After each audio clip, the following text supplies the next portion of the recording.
And नमस्ते। म रोशन चौधरी यहाँ सम्पूर्ण व्यक्तिमा म केही विशेष कुरा सम्बन्धी विशेष जानकारीको रूपमा आजको म पहिलो एपिसोड लिएर यहाँहरू बीच उपस्थित भएका छौँ। म यहाँहरूलाई जानकारी के दिन चाहन्छु कि यो दुनियाँमा धेरै त्यस्ता व्यक्तिहरू छन्, ती व्यक्तिहरू जसले आफ्नो सपना पूरा गर्दछ, जसले आफ्नो ठुलो सोचलाई राम्रो भन्दा राम्रो पारदर्शी रूपमा महान व्यक्तिको रूपमा चिनाउन सक्षम हुन्छ र कुनै त्यस्ता व्यक्ति छन् जसले आफ्नो जीवनमा असफलता बाहेक केही पाएको हुँदैन। र यो दुवै बीच यानी दुनियाँमा दुई थरीको व्यक्तिको रूपमा हुने गर्छ, एउटा अर्डिनरी पर्सन र एउटा एक्स्ट्रा अर्डिनरी पर्सन। हामी अर्डिनरी र एक्स्ट्रा अर्डिनरी सम्बन्धी विशेष कुराकानी गर्न गइरहेको छौँ। यो जीवनमा अर्डिनरी र एक्स्ट्रा अर्डिनरी बीच एउटै सोच फरक छ।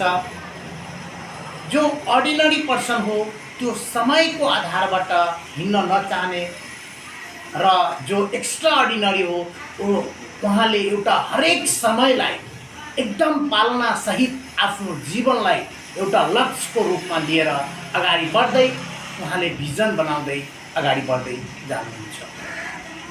आज हामी एउटा एक्स्ट्रा अर्डिनरी भनेको प्रतिभा मात्र होइन।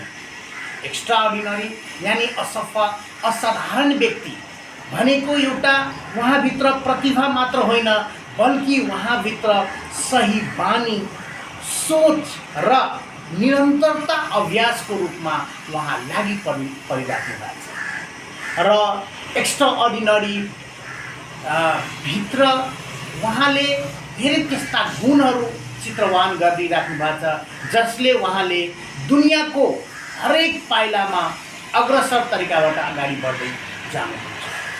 म केलाउन के चाहन्छु कि एक्स्ट्रा अर्डिनरीमा पहिलो गुण भनेको स्पष्ट लक्ष्य यानी कि क्लियर भिजन।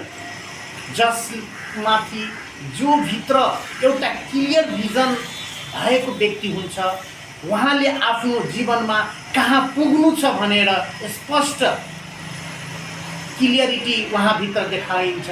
उहाँ नै एउटा एक्स्ट्रा अर्डिनरी पर्सनको रूपमा गर्न सक्नुहुन्छ। यतिकै होइन, बल्कि उहाँभित्र एउटा अनुशासन पनि हुन्छ यानी डिसिप्लिन।